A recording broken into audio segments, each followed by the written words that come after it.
en esta modalidad que se llama el salón invertido. Ya empieza a ver, ¿no? Y sí se han visto resultados benéficos, sobre todo porque cuando hay mucha distancia o cuando las escuelas son peligrosas, ¿no? Y el estudiante no va, o cuando la escuela es muy abierta y entonces pueden venir el día que quieran y si quieren, ¿no? Porque si los obligamos al rato empiezan a protestar y vienen hasta con pistolas aquí a amenazarnos, ¿no? Entonces, en algunos casos es conveniente mejor que se queden en su casa. Había veces en que estos profesores notaban que el que no había llegado a la clase distraía mucho a los demás preguntando, oye, ¿qué vieron? Oye, ¿qué hicieron ayer? Oye, no sé qué. Y entonces se les ocurrió a ellos grabar la clase teórica, que el estudiante que no vino viera el video y no llegara a preguntar qué hicieron el día anterior, ¿no? Pero bueno, se le llama salón invertido y está teniendo muchos seguidores, ¿sí? Muchos lo están implementando en su enseñanza, el salón invertido. Bueno, vamos a ver, no sabemos cómo vamos a regresar, pero esperemos que el regreso ya se vislumbre, dependiendo de cómo marchen los semáforos, cómo se vaya a ver el semáforo, si vamos a pasar ya directo del amarillo, ya a regresar a clases o nos vamos a esperar hasta el verde. La UAM ya dijo que vamos a regresar hasta que esté totalmente en verde, ¿sí? Porque son poblaciones de riesgo, ¿no? En salones, por ejemplo, ya hay modelos que nos señalan cómo se podría estar dando la dispersión en un salón de clases. Y entonces el principal contaminador, en este caso, serían los profesores, propiamente. Paula, ¿qué pasó? Profe, entonces tengo entendido que el siguiente trimestre uno ya entra al 100% en su licenciatura. No sabemos. Ah, bueno, lo que Eh, pasa es que la licenciatura comienza desde el TIP, ¿sí? bueno, o sea, sí, pero Pero ya, propiamente al campo, digamos, a lo que le llamamos ya al tronco de carrera, sí ya empezaría en el cuarto, ¿sí? ok. ¿Y Por usted ejemplo, qué tú nos ya llevarías recomienda? módulos de cuarto, módulo el hombre y la alimentación, ahí ya no me acuerdo cómo quedó el nombre porque lo cambiaron, pero ya llevarías clases de nutrición, por ejemplo, ¿sí? Ok, pero usted nos recomendaría ya, o sea, sí inscribirnos otra vez en línea o mejor esperar ese En el caso de trimestre. nutrición, sí, no hay problema, porque de hecho el contacto ya con personas empezaría ya más adelante. En el caso de enfermería, no tanto, porque ya estaba contemplado el trabajo de clínica, en cuarto. En estomatología también, en medicina no se diga, ¿sí? Por ejemplo, el hombre y su ambiente, incluso el cuarto de medicina sí era, pero eran como para atender pacientes midiendo signos vitales. Pero cuarto y quinto ven mucho de estadística, mucho de fisiología, que a lo mejor no sería tan necesario, igual que en enfermería, el trabajo en clínica, ¿sí? En nutrición no hay tanto trabajo en clínica, entonces podrían perfectamente comenzar las clases en esta modalidad, ¿no? En nutrición. Ok, Pero gracias, profe. estomatología, y sí, ya desde cuarto iban directo ya a la clínica. Entonces, híjole, ahí sí yo no sé cómo lo estén haciendo. ¿Sí? Pero yo en nutrición me inscribiría en agronomía, igual llevan mucha estadística, en biología, en medicina, tal vez cuarto y quinto todavía podría ser en esta modalidad. Pues ya más adelante ya sería más complicado. ¿Sí? Antonio. O sea que en biología todavía tanta falla. Nos Pues es podemos inscribir que en ahí sí cuarto. podrías, de hecho, algunos de sus profesores de cuarto y quinto son biólogos de escritorio, no salen a campo, ¿sí? Algunos sí tienen la costumbre desde cuarto o quinto llevárselos a campo, pero hay muchos que no salen, ¿no? Entonces, aunque estuvieran presenciales, de todos modos no los van a llevar a campo. Entonces, ya más adelante sí es casi obligatorio, ¿no? Que salgan. Pero en cuarto, quinto no es tanto, ¿no? No es tanto. La pueden llevar perfectamente incluso con animales de experimentación ahí mismo en la unidad, ¿no? No salen a campo muchos. En primera, porque no hay tanto dinero, ¿sí? En segunda, porque es un riesgo también llevar gente, ¿no? Si alguien no está preparado para llevar estudiantes a campo, pues mejor que no lo haga. No es cualquier cosa. Yo cuando salí a campo con mis estudiantes era muy exigente, entonces eran tremendamente aburridas las prácticas de campo porque no permitíamos nada, ¿no? Ni siquiera nadar. Porque, por ejemplo, ha habido accidentes, ¿sí? Entonces la UAM no puede cargar con la responsabilidad de alguien que se ahogue, por ejemplo, ¿no? Sería terrible. Pero ha sucedido, ¿sí? Una vez hubo un accidente lamentable de estudiantes que iban caminando en la carretera como si fuera la calle y obviamente pues se los llevó un camión, ¿no? 2 muertos. Otros, una crecida de un río, estaban los chavos medio tomados, ¿no? Llegó una crecida de río que es en segundos que te lleva y te arrastra, se los llevó, ¿no? Entonces ese tipo de cosas no deben de suceder. Si el profesor está al tanto, no debe de suceder eso.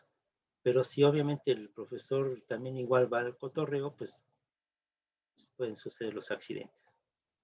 No cualquiera está preparado para salir a campo, ¿sí? Entonces ahí sí, muchas precauciones.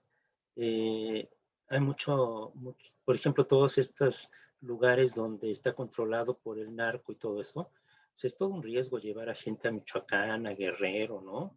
O sea, yo ahorita no llevaría a mis estudiantes a ninguno de esos lugares, ¿no? Entonces, propio Veracruz, ¿no? El puerto a lo mejor, pero si queremos ir a hacer práctica de campo a otro lugar, no sabemos. Entonces, ahorita incluso en la situación actual, salir con un grupo a provincia, tienes que tener muy controlado, ser un lugar donde tú conozcas, donde te conozcan, te reconozcan y seas una persona, digamos, que incluso nació en ese lugar, ¿no? Porque si no es muy complicado. Entonces, no sabemos. Lo ideal sería regresar a lo mejor a un modelo híbrido, ¿sí?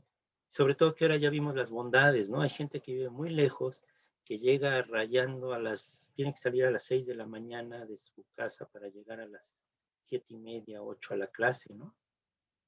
Entonces, no todos viven cerca, no todos viven en un lugar accesible para poder salir a una hora y llegar seguramente. Entonces, no, está complicado, todavía no sabemos. Tenemos que pensar muchas cosas como profesores, como autoridades, como estudiantes, ponernos de acuerdo. Bueno, el día de hoy tenemos que ver un tema porque tenemos que entrar ya a discutir sobre la situación de Tom King, ¿sí? Entonces tenemos que terminar de ver algunos aspectos que tienen que ver con la alimentación y la nutrición para poder entender el trabajo que vamos a hacer con el caso del boxeador, ¿sí? Ya habíamos visto que hay diferencias entre lo que es alimentarse y nutrirse. La alimentación implica un proceso voluntario porque yo elijo qué es lo que como, por el color, por la apariencia, el sabor, el olor, ¿no? Este es un proceso consciente porque yo determino cuánto como y qué como. Es variable porque a lo mejor un día digo, no, pues hoy no voy a comer nada dulce. Hoy voy a comer todo dulce y nada salado. O le voy a echar capeado o voy a hacer un empanizado, ¿no? Pero también es educable porque quiere decir que desde niño yo puedo tener buenos hábitos alimenticios y en lugar de tomar refresco, tomar agua, ¿sí? En lugar de de comer todo empanizado y rebosante en aceite, puedo enseñarme a comer todo con menos grasa, ¿sí? O con menos sal, ¿no? En cambio, la nutrición es un proceso involuntario, porque una vez que entra el alimento a tu boca y a tu tracto digestivo, tú ya no controlas nada. Todas las enzimas, todo el pasaje del alimento es involuntario, es inconsciente, porque incluso, bueno, tú te puedes ir a dormir después de comer y la digestión sigue, ¿no? Y es limitado, ¿por qué? Porque puede ser que tengas algún padecimiento que te esté impidiendo aprovechar debidamente ese o esos alimentos, ¿sí? Podemos dividir los macronutrientes en carbohidratos, proteínas, lípidos y el agua, y los micronutrientes que se requieren en muy pequeñas cantidades, que son las vitaminas y los minerales. Por eso dije que después vamos a ver lo del caso de la tiamina, porque es uno de los micronutrientes, es una de las vitaminas del complejo B. Los hidratos de carbono. Bueno, los hidratos de carbono son llamados carbohidratos, ¿sí? Comúnmente azúcares o glúcidos. Están formados por cadenas, pueden ser cadenas de hidrógeno, carbono y oxígeno, grandes o pequeñas, pueden estar formando grandes cadenas, ¿no? O ser azúcares simples. La función principal es proveer energía al organismo y por eso es que la dieta debe de contener aproximadamente un 55-60% de nuestra energía debería de provenir de los hidratos de carbono. Podemos dividirlos en dos, los hidratos de carbono simples, los azúcares simples y los azúcares complejos, ¿no? Los hidratos de carbono complejos, que serían los que deberíamos de preferir sobre los azúcares simples. Los azúcares simples proveen de energía inmediata, por ejemplo, la miel, el azúcar, ¿no? Todo lo que es la glucosa, la fructosa, galactosa, manosa, ingresan al organismo de manera casi directa, ¿sí? Se encuentran en frutos, cereales, jugos, azúcares, cereales refinados, ¿no? Los azúcares refinados, la leche, los azúcares, la miel, los jarabes, ¿no? La leche tiene disacárido, pero ese disacárido se degrada a dos monosacáridos, que sería la galactosa y la glucosa. Proporcionan mayor sensación de saciedad los complejos, los azúcares complejos, porque tienen fibra. Y entonces la fibra en contacto con el agua se expande y da la sensación de saciedad, ¿no? Son principalmente la celulosa y el almidón lo que consumimos, ¿no? Muy poco el glucógeno porque es el que está en la carne y no fácilmente se llega a comer como tal, sino que más bien en forma de celulosa en las frutas y verduras y de almidón también en los cereales. Se encuentran en cereales y verduras, ¿no? Y son los azúcares complejos. A diferencia de los simples, que son los jugos que tienen fructosa, los cereales son, sobre todo los integrales, son benéficos porque además tienen fibra y son azúcares complejos que tardan más en integrarse a torrente sanguíneo. ¿Cuáles serían? Pues principalmente están en cereales y tubérculos, frutas, verduras, leche y azúcares, ¿sí? Es donde encontramos los hidratos de carbono. Cuando hay una deficiencia, obviamente tenemos baja la energía, hay mareos, vértigo, falta de concentración, incluso cuando no consumimos fibra suficiente, estreñimiento y malestar general. Pero por el contrario, cuando tenemos un exceso, pues hay caries, sobrepeso y obesidad, que son también causas de consumir azúcares en exceso. Los otros serían otro grupo importante, son las proteínas. Las proteínas que principalmente tienen como función reparar lo que gastamos. Por ejemplo, cuando hacemos ejercicio, estamos desgastando el músculo, tenemos que reponer esa proteína, ¿sí? Para reponer nuestros tejidos y también para formar anticuerpos, entonces también para mejorar nuestro sistema inmunológico. Mantiene y fortalece los músculos del cuerpo porque el desgaste que hay en el ejercicio se repone consumiendo leguminosas, ¿no? Productos de origen animal, ya sean pollo, carne de res, de puerco o pescados, ¿no? Los quesos, ¿no? Los productos de origen animal como lo son los lácteos.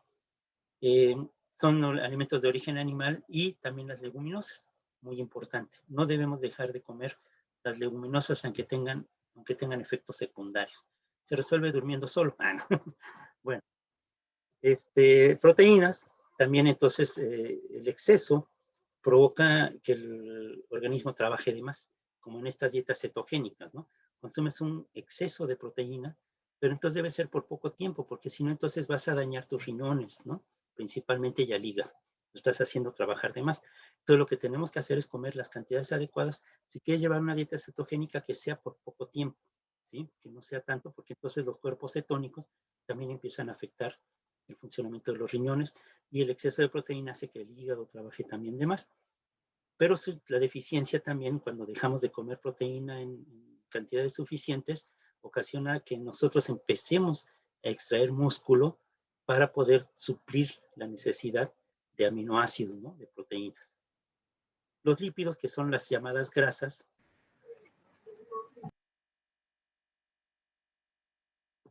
proporcionan energía de manera concentrada porque finalmente proteínas y glúcidos o hidratos de carbono nos brindan 4 kilocalorías por gramo. En cambio, las grasas nos proporcionan 9 kilocalorías por gramo. quiere decir que entonces proporciona energía de manera concentrada. Son la principal reserva de energía del organismo porque se deposita en el hígado y también en los órganos, ¿no? Pero en el hígado, los adipocitos son una reserva de energía en forma de grasa que se convierte en azúcares. Entonces, durante el sueño prolongado, el ayuno prolongado, estamos haciendo uso de esa grasa, ¿sí? Aunque, bueno, producimos cuerpos cetónicos, hay mal aliento en la mañana, pero es la forma de proveer al cerebro de la glucosa que tanto requiere, ¿sí? Entonces, es una reserva de energía muy importante, ¿sí? La grasa subcutánea también juega un papel muy importante porque nos aísla el calor, ¿no? Impide que se disipe todo el calor del cuerpo. Es la estructura de las células porque forma parte de las membranas celulares, ya lo habíamos visto, y precursores de hormonas sobre todo, y recubrimiento de los órganos vitales. Estas grasas pueden ser de origen animal, en el caso de la mantequilla, las cremas, la mayonesa, la crema de café, por ejemplo, los aderezos, todo eso es de origen animal, o de origen vegetal, como son el aguacate, el ajonjolí, todas estas semillas, ¿no? Que se les llama oleaginosas por olea, por aceite, las aceitunas, los aceites vegetales, que bueno, nos han satanizado mucho el aguacate, que tiene mucho colesterol, que no sé qué. No, pues eso es grasa buena. Comerse un tercio de un aguacate en la comida está bien. Sobre todo los niños pueden comer hasta un medio aguacate, ¿no? Los niños. Pero obviamente que ese niño no tenga sobrepeso, tampoco. El exceso es consecuencia de niveles altos de colesterol y triglicéridos, sobrepeso y obesidad, pero la deficiencia también produce irritabilidad, poca saciedad, problemas hormonales y resequedad de piel, pelo y uñas, ¿sí? Aquí ven, pues, nuestro amigo, ¿no? Nuestro amigo, el pancita de chelera, ¿no? Pancita chelera, ¿no? Lo que produce el exceso pues, de la maltosa, ¿no? De las cervezas, que también se almacena en forma de Michelin, ¿no?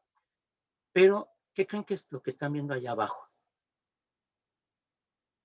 ¿Son dos dibujos? ¿Anorexia? Sí, pero ¿son dos dibujos o es un dibujo?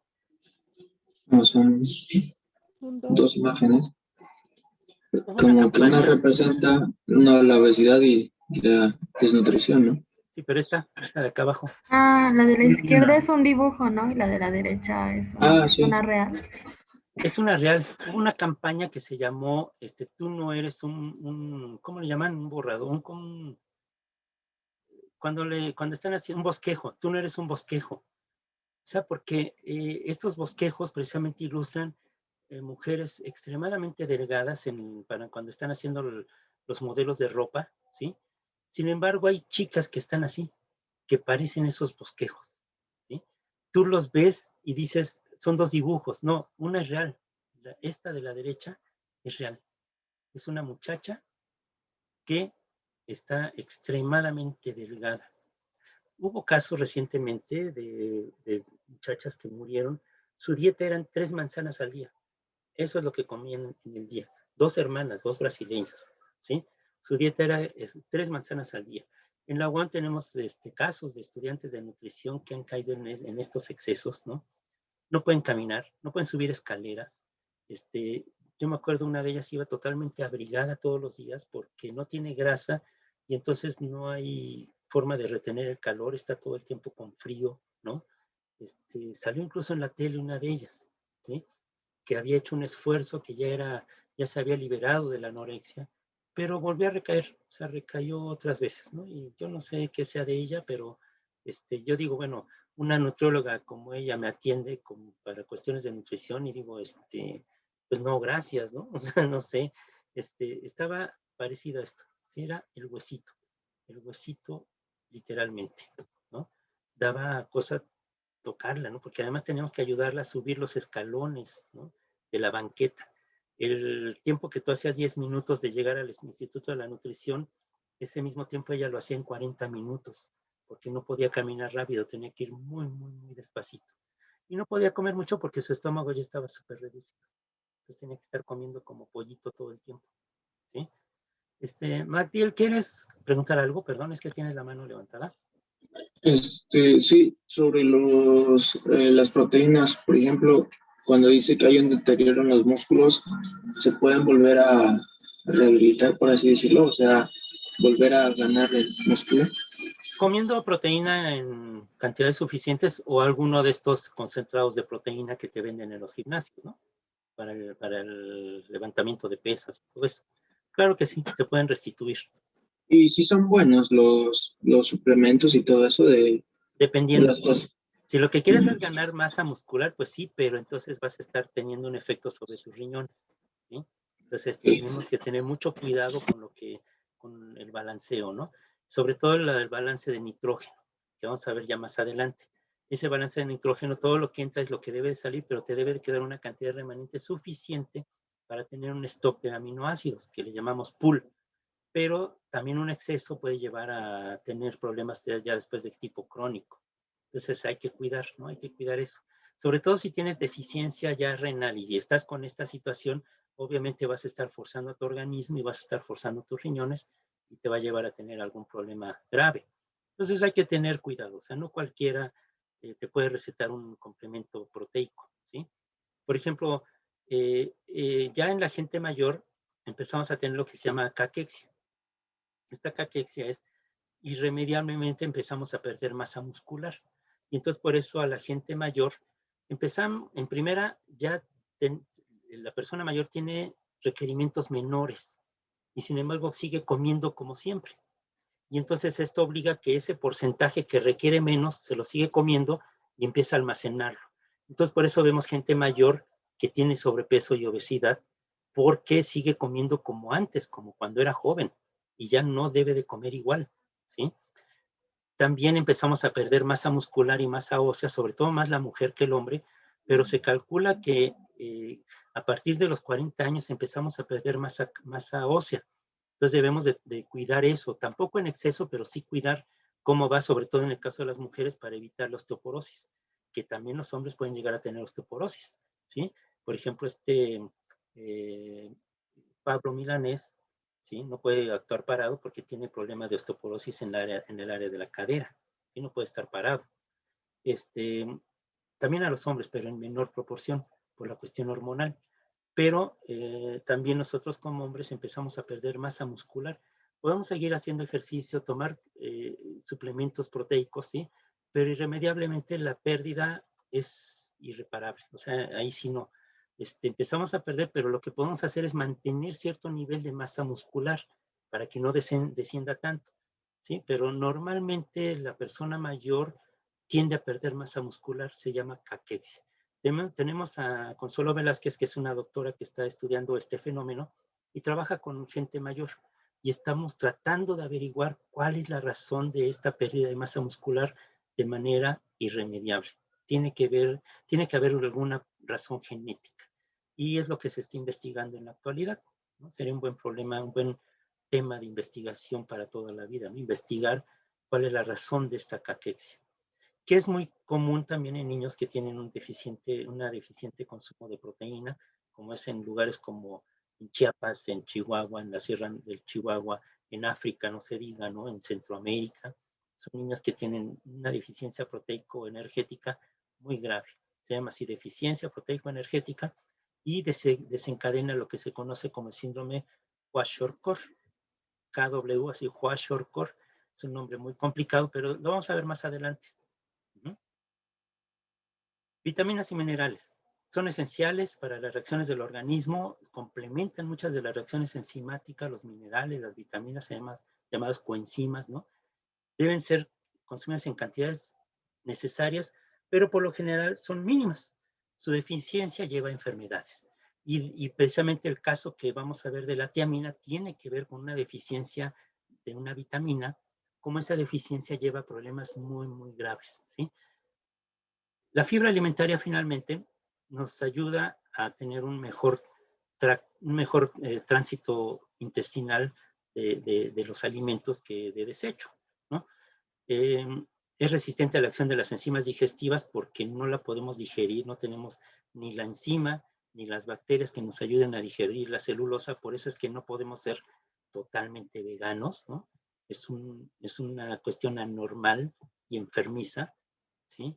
sobre todo ustedes que tienen mucha tendencia a este tipo de corrientes y que la Hare Krishna y que no sé qué y que no hay que comer carne porque pobrecitos animales, toda la vida hemos comido carne. Es más, el cerebro que tenemos es gracias al consumo de carne, ¿sí? Entonces, ¿para qué caer en un retroceso si después de 20 años vamos a descubrir que esa etapa que tuvimos de veganos, después de 20 años tuvimos problemas en nuestro sistema nervioso y está probado? Hay estudios que marcan que una persona estrictamente vegana, después de 20 años puede tener problemas graves en su sistema nervioso. Y hay lugares donde se está criminalizado hacer que los niños sean veganos. En Italia y en España ha habido casos de niños de 7 años que mueren con el estómago vacío porque los padres insisten en que pueden hacerlos veganos, ¿sí?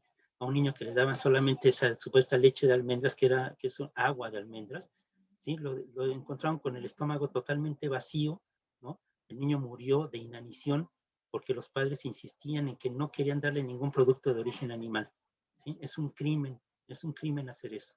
Los niños no pueden ser veganos. El adulto, si quiere morirse lentamente, allá él. Pero los niños no pueden ser, no puedes convertir a un niño en vegano. El niño debe de comer de todo. ¿Sí, Antonio?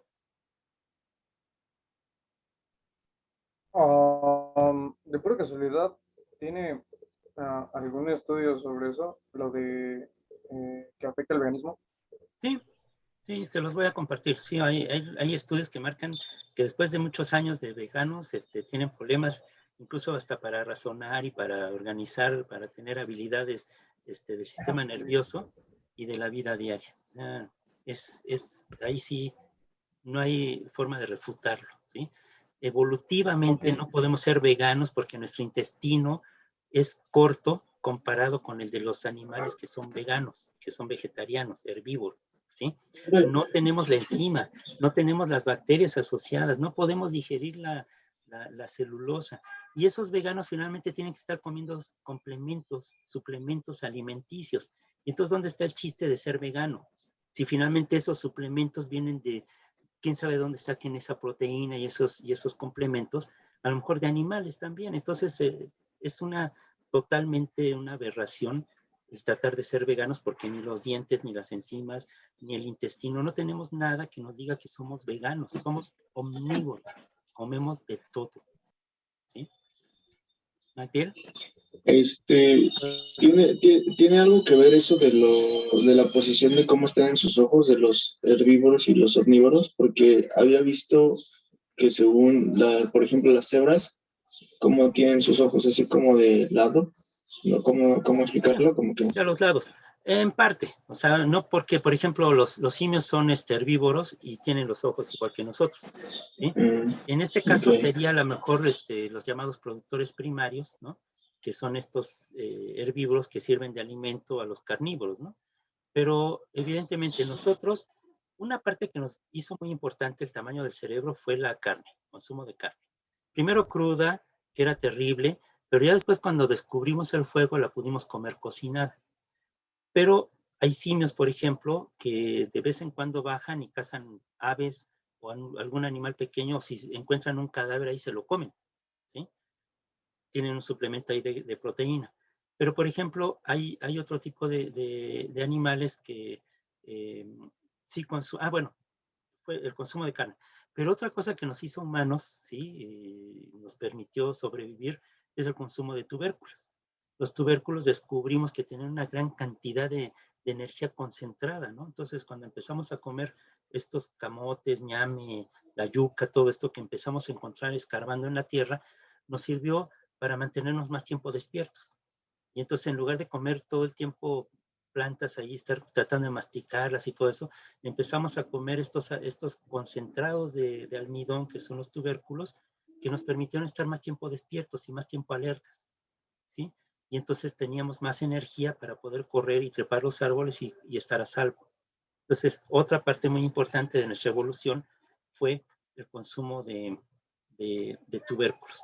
Hay un librito que se llama así, Vida y Nutrición. ¿Sí? Voy a tratar a ver si lo puedo escanear y se los comparto, o a ver si ya está escaneado.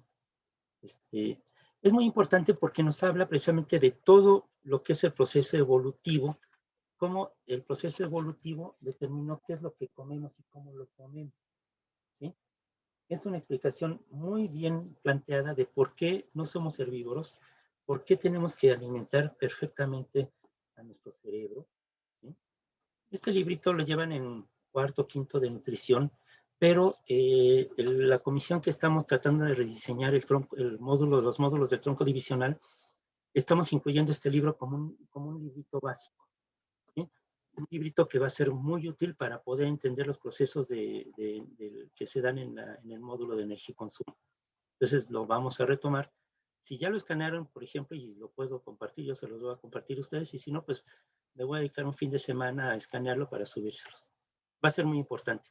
Aunque vayan para otra carrera, les vaya a ayudar a entender muchas cosas que son necesarias para poder llevar a cabo un proceso compatible con una buena alimentación y la nutrición y una buena vida.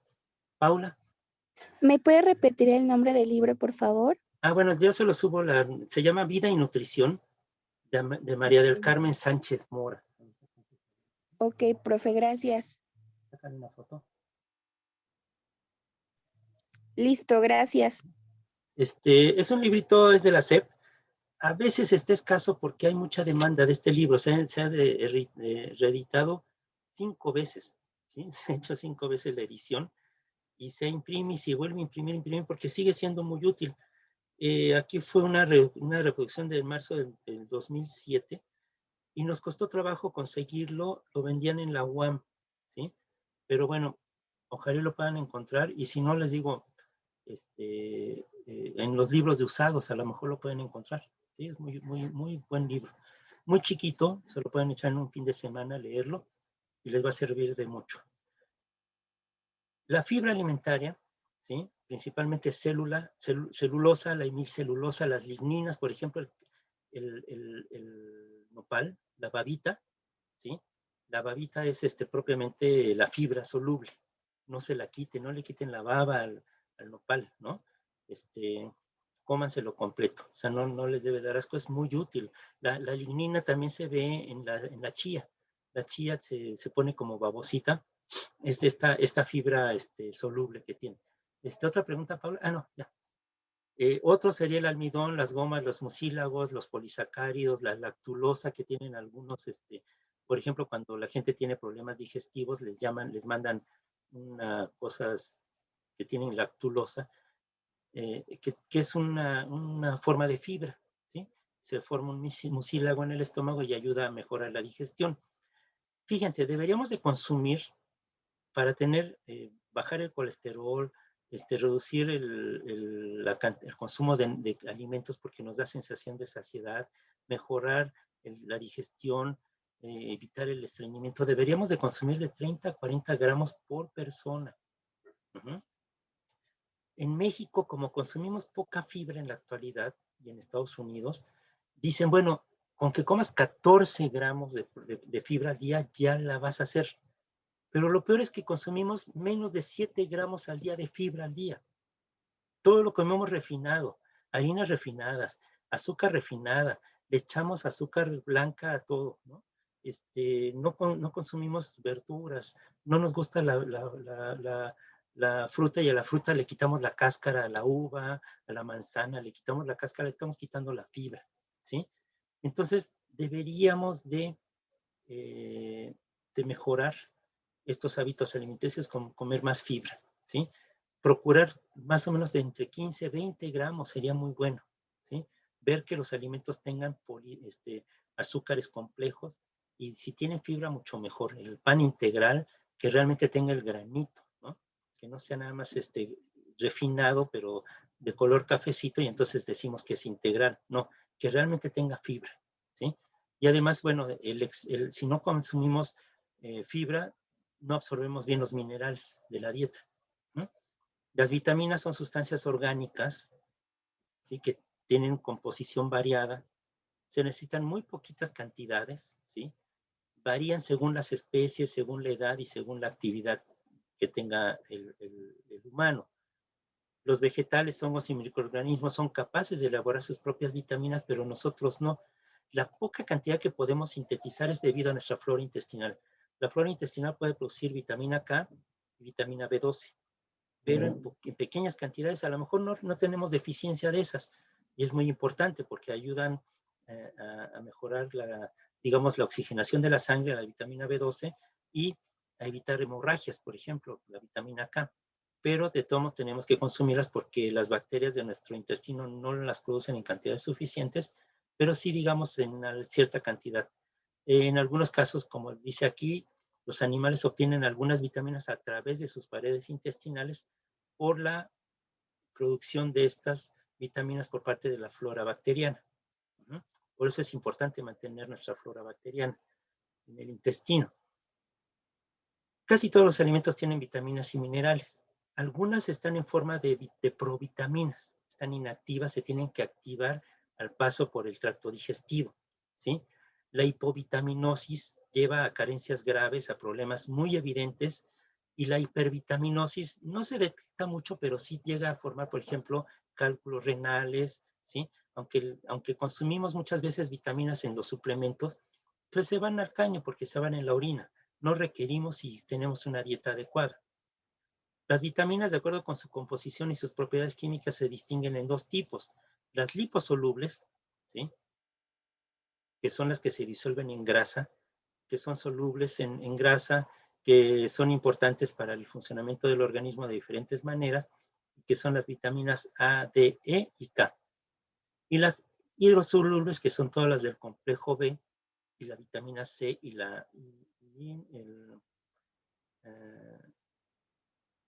bueno, ahorita recuerdo el nombre. Ahí están las del complejo B y la vitamina C, ¿sí?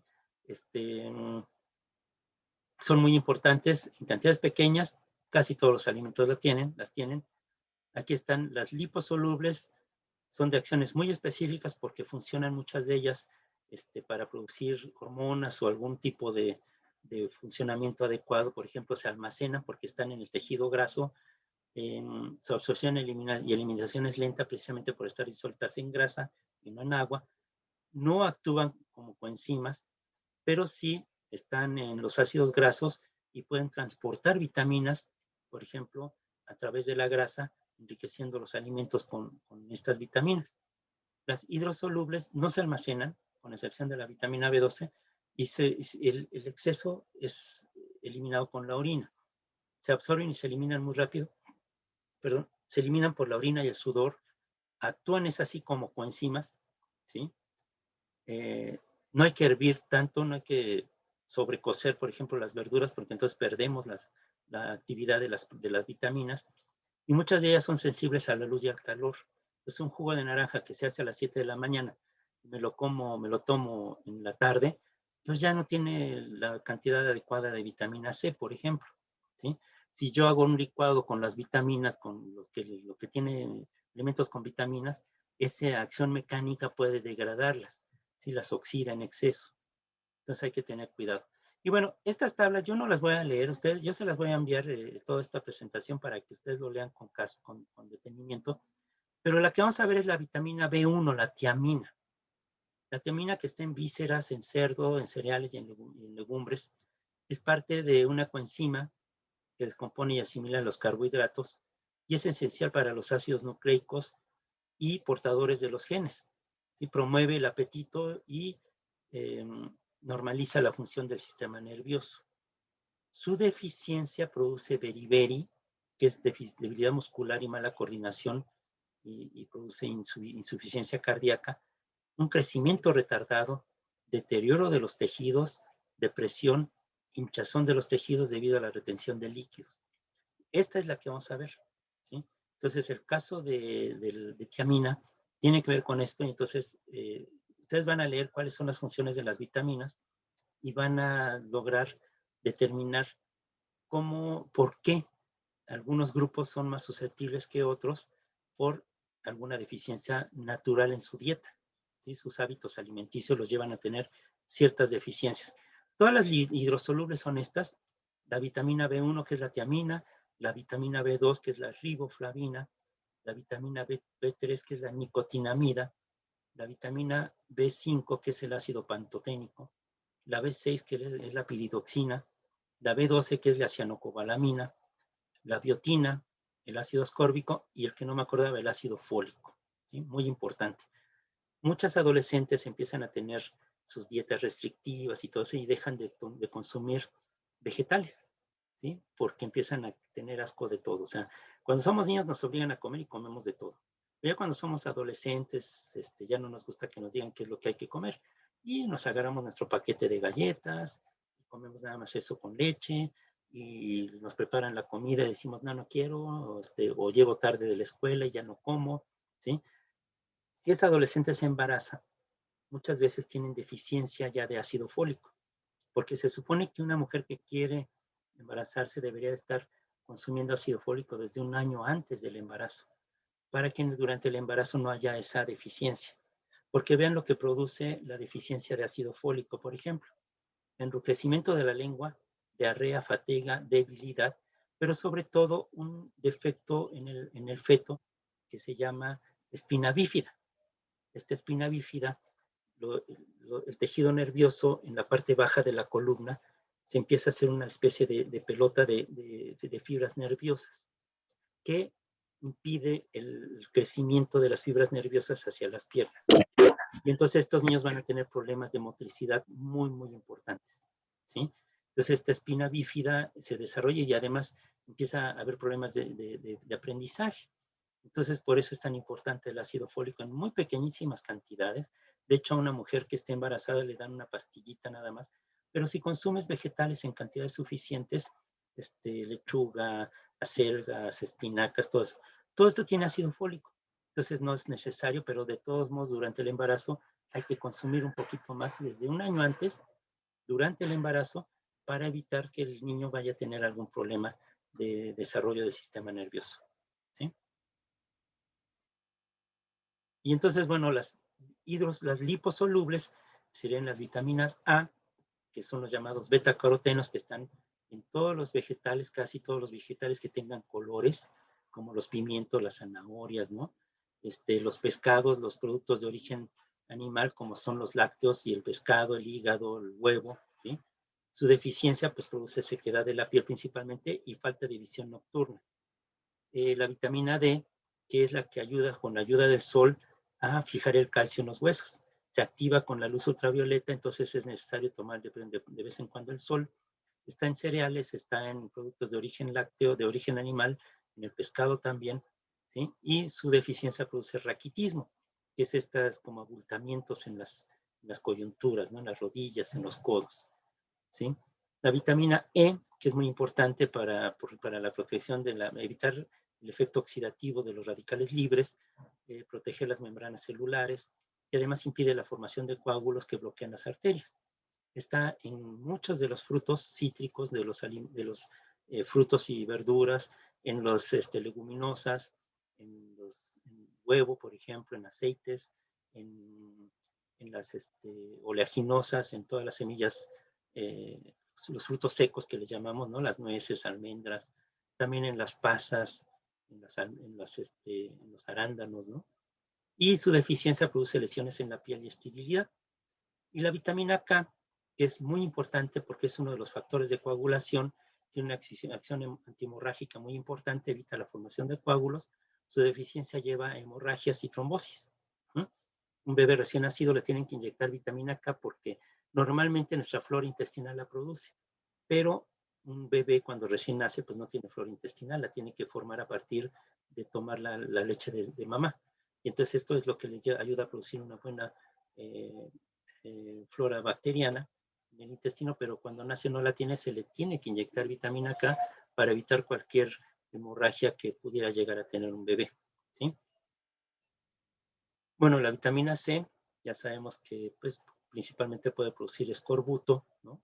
Lo que llamamos encías sangrantes, ¿no? Pérdida de piezas dentarias y sobre todo evita, bueno, favorece, la vitamina C favorece la absorción de hierro. La vitamina B1, que es la tiamina, que es la que vamos a ver porque ayuda mucho a la función del cerebro, sistema nervioso y el sistema cardiovascular.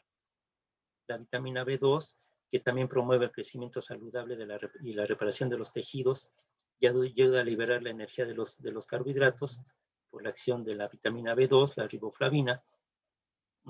Está en los cereales, nueces, leche, huevos, vegetales de hojas verdes y carnes, la carne maciza, ¿no?, que le llamamos.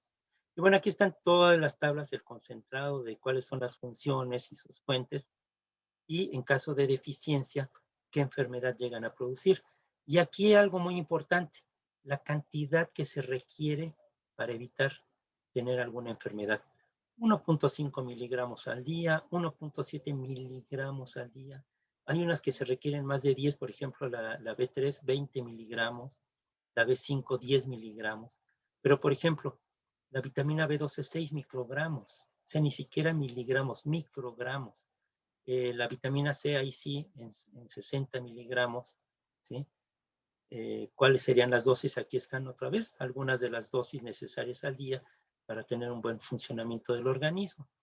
Y bueno, sales y minerales, bueno, es muy importante los primeros 7 elementos que ya les había comentado, más el flúor, que es muy importante para el fortalecimiento de los dientes, principalmente calcio, magnesio, potasio, fósforo, sodio y azufre, y todos los demás que son oligoelementos o elementos traza que se requieren en menos de 100 miligramos al día, cantidades muy, muy pequeñas, pero que son muy importantes para el funcionamiento adecuado del organismo. Y aquí están el mineral, su función y en qué alimentos los encontramos. ¿Cuáles serían sus causas? Por ejemplo, si hay un exceso, si hay una deficiencia, ¿cuál sería la enfermedad que nos va a provocar? Y cuáles son los principios inmediatos. Lo que conocemos nosotros como principios inmediatos serían aquellos tipos de alimentos que tienen una función, digamos, importante, y que además, al momento de ser ingeridos, inmediatamente forman parte de todo nuestro funcionamiento adecuado. Los principios inmediatos son los nutrientes o nutrimentos de los alimentos, que pueden ser orgánicos o inorgánicos. Estos principios inmediatos de tipo orgánico serían los hidratos de carbono, los lípidos, las proteínas y las vitaminas, y de origen inorgánico, las sales minerales y el agua. Las vitaminas y sales minerales se requieren en muy pequeñas cantidades comparados con glúcidos, lípidos, proteínas y agua, que se requieren en mayores cantidades. Los nutrientes inorgánicos serían el agua y las sales minerales, las vitaminas, que pueden ser lípidos o proteínas, y su carencia provoca enfermedades, y los nutrientes orgánicos, que pueden ser igual las vitaminas, pero los azúcares, lípidos y proteínas, que al degradarse forman glucosa, sacarosa, celulosa, almidón, los lípidos, ácidos grasos, ¿no?, y glicerol, y las proteínas principalmente, bueno, aminoácidos. Y bueno, eso es todo. Vamos entonces a platicar a grandes rasgos qué es lo que tenemos que hacer con el caso de Tom King. El caso de Tom King es un caso en el cual el señor tiene una serie de problemas. Quiero que me los describan, por ejemplo, que digan, pues en primera, pues tener una dieta inadecuada, ya no tenía el ejercicio adecuado, la edad también importa, un boxeador de 40 años ya está prácticamente en declive, se va caminando al gimnasio antes de la pelea, ¿no? Tiene en su mente esa idea de que un bistec le iba a ayudar a resolver esta pelea tan importante en su vida, está acabando su vida como boxeador, pero él tiene esto en la mente, ¿no? Entonces juega un papel muy importante. Pero entonces el día de mañana, preparen ustedes su debate, sus argumentos, para decirme si con un bistec él hubiera ganado o no hubiera ganado esa pelea. Ese es el primero. El caso de la tiamina, ese lo van a tener que resolver de manera individual, y lo van a subir también. Van a subir el caso resolver todas las preguntas que están en el caso referente a los 3 grupos étnicos diferentes que consumen el arroz de diferentes maneras. ¿Cuál es la diferencia? ¿Sí? Y del caso de la alcalosis, de la leche alcalina, ese igual lo van a resolver de manera individual. lo van a documentar. Sobre todo lo que es muy importante es cómo produce ácido el estómago, qué acción tiene, qué efecto tiene el consumo de estos productos, de estos medicamentos que estaba consumiendo esta persona, y qué efectos puede tener también el consumo de leche en estas situaciones y productos antiácidos. Van a resolver estos dos de manera individual. El que va a ser hasta cierto punto en equipo es el de Tom King, porque tienen que juntar los datos en sus casas. Tienen que pesar y medir, bueno, tomar el índice de masa corporal de su familia y de sus cercanos, y después como equipo juntarlos. Y esos datos de equipo después los vamos a juntar como grupo. Y vamos a tener todos los datos que podamos reunir sobre índices de masa corporal, sobre peso y estatura, para tratar de dar más o menos un perfil de esos datos que nosotros colectemos. Vamos a hacer un análisis de estadística descriptiva, nada más para describir esa población que logramos tener a partir de los familiares y cercanos de cada uno de ustedes, ¿sí? No se vale pesar y medir reptiles, tienen que ser humanos. ¿Sí? Bueno, entonces, ¿tienen alguna duda con respecto Profe, a sí. A ver, una, Sí. las fechas, por ejemplo, lo de la leche alcalina es para hoy, ¿la va a cambiar? Los vamos a cambiar. Todas las vamos a pasar para el próximo jueves o viernes. entonces, Porque el jueves y viernes va a haber otra tarea ya, pero esa ya es totalmente de equipo, ¿sí? Entonces vamos a llevar una web quest que tiene que ver con proteínas, y esa va a ser totalmente en equipo. Entonces ahí sí ya van a tener que trabajar de manera coordinada.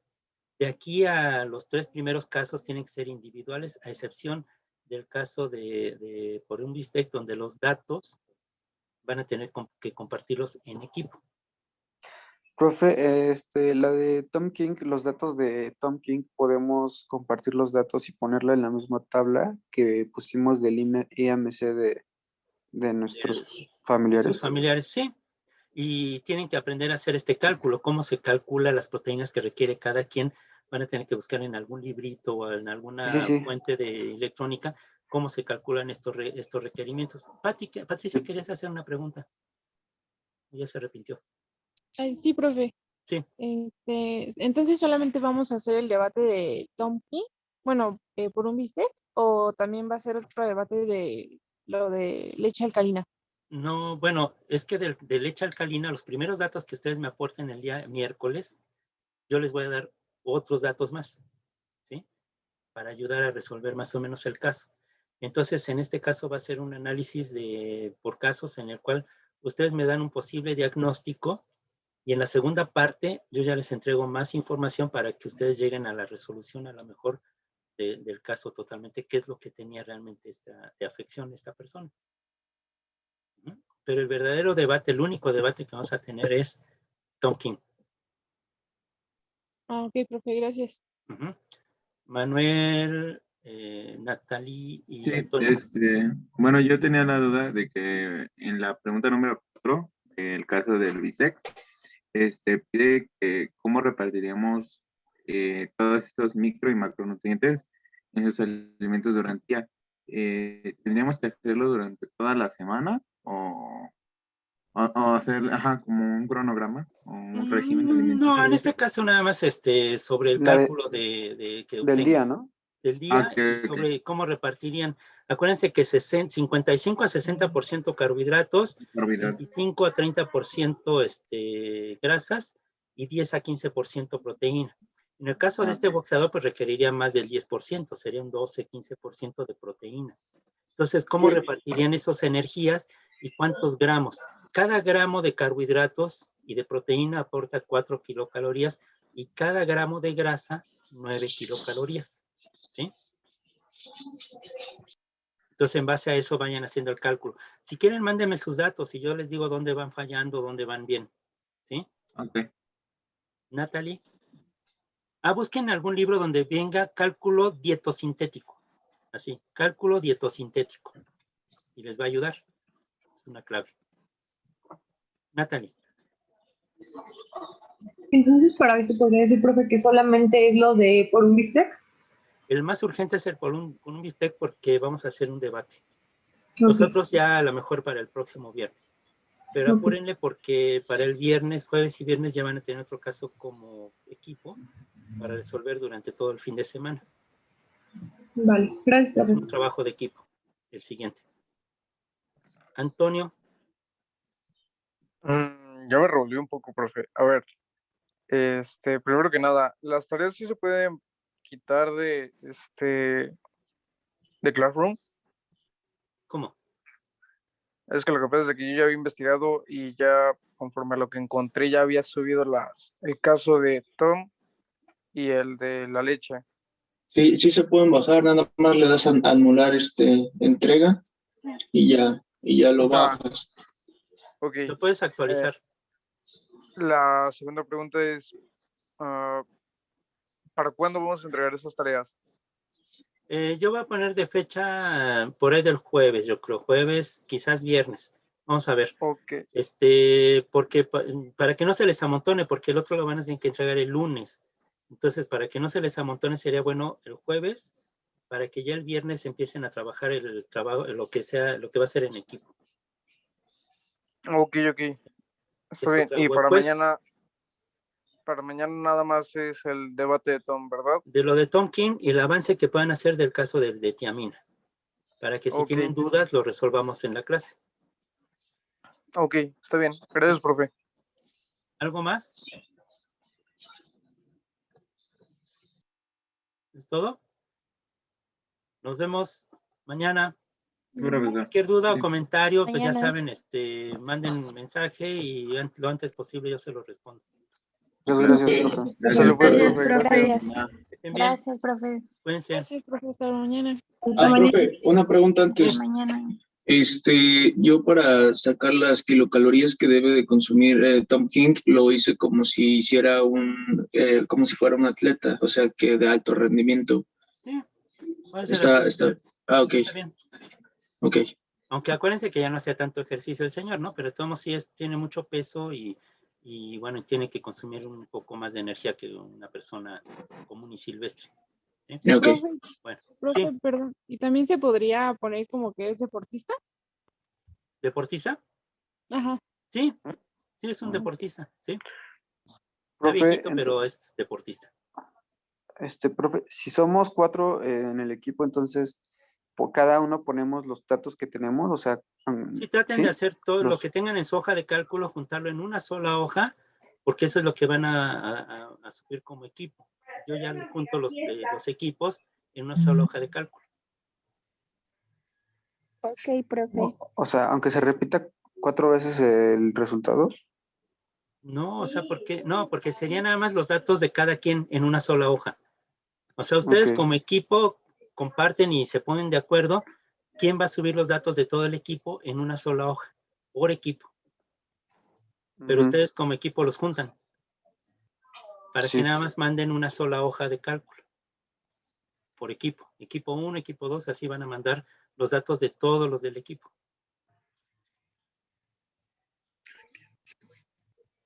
¿Sí?